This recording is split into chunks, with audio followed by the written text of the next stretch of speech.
নমস্কার বন্ধুরা, বর্ষাস কিচেনে আপনাদের সবাইকে অনেক অনেক স্বাগত। আজ আমি আপনাদের জন্য নিয়ে এসেছি একদম ঘরোয়া পদ্ধতিতে তৈরি করা জিভে জল আনা চিকেন কারি। যদি আজকের এই রেসিপিটি ভালো লাগে তবে অবশ্যই একটি লাইক দেবেন। কড়াইতে সর্ষের তেল গরম করে তাতে তেজপাতা, গোটা জিরে, গোটা গরম মশলা, গোলমরিচ, শুকনো লঙ্কা ফোড়নে দিয়ে দেবেন। এরপরে আমি কেটে রেখেছিলাম আদা, রসুন, পেঁয়াজ, এগুলো আমি জলে ভালো করে ধুয়ে নিলাম। ফোড়নে এবার দিয়ে দিলাম আমি পেঁয়াজ কুচি। একটু হালকা বাদামি রং হয়ে আসলে আমি তাতে মশলা দিয়ে দেব। তো চলুন মশলাটা আগে রেডি করে নিই। আমি ডুমো ডুমো করে পেঁয়াজ কেটে রেখেছিলাম, এটা আমি এখন পেস্ট করে নেব। দিয়ে দিলাম পেঁয়াজ, আদা, রসুন, কাঁচা লঙ্কা, তেজপাতা। এটা আমি এখন ভালো করে মিহি পেস্ট করে নেব।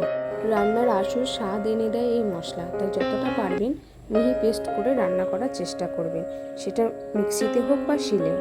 পেঁয়াজটা আমার হালকা বাদামি হয়ে যেতে আমি এই মশলাটা দিয়ে দিলাম। এবার মশলা দেওয়া জলটা আমি দিয়ে দিচ্ছি।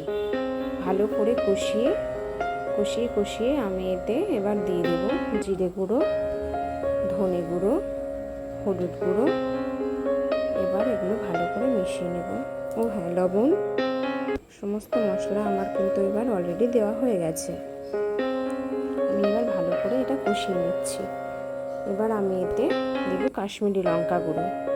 তোমরা চাইলে শুধু কাঁচা লঙ্কা দিয়েও করতে পারো। আমি অবশ্যই এটাতে কাঁচা পাকা লঙ্কা দিয়েছি, একটু কালারের জন্য কাশ্মীরি লঙ্কা ব্যবহার করেছি। এতে দিলাম অল্প কিছুটা পরিমাণে সস। মশলা কষানো হয়ে গেলে মাংসটা এতে দিয়ে দিন। এবার মাঝারি আঁচে ঢাকা দিয়ে মাংসটাকে ভালো করে কষান। মাংসের জল শুকিয়ে এলে তাতে পরিমাণ মতো আলুগুলো দিয়ে দিন। এরপরে আস্তে হিটে ঢাকা চাপা দিয়ে মাংসটাকে বেশ নরম করে কষিয়ে কষিয়ে রান্না করুন। যতটা কষাবেন এর স্বাদ কিন্তু দ্বিগুণ বেড়ে যাবে। মাংস কষানো হয়ে গেলে সামান্য গরম জল দিয়ে ঢাকা দিন। মাংস সেদ্ধ হয়ে গেলে উপর থেকে অল্প গরম মশলা ছড়িয়ে নামিয়ে নিন। তৈরি আমাদের একদম ঘরোয়া স্বাদের চিকেন কারি। গরম ভাত বা রুটির সাথে জাস্ট জমে যাবে। আজকের এই রেসিপিটি আপনাদের কেমন লাগলো তা আমাকে কমেন্ট করে অবশ্যই জানাবেন। যদি ভালো লেগে থাকে তবে ভিডিওটি একটি লাইক দিন এবং আমাদের চ্যানেলটিকে সাবস্ক্রাইব করে বেল আইকনটি প্রেস করে রাখুন। দেখা হবে পরের কোনো এক ভিডিওতে। সবাই ভালো থাকবেন, সুস্থ থাকবেন।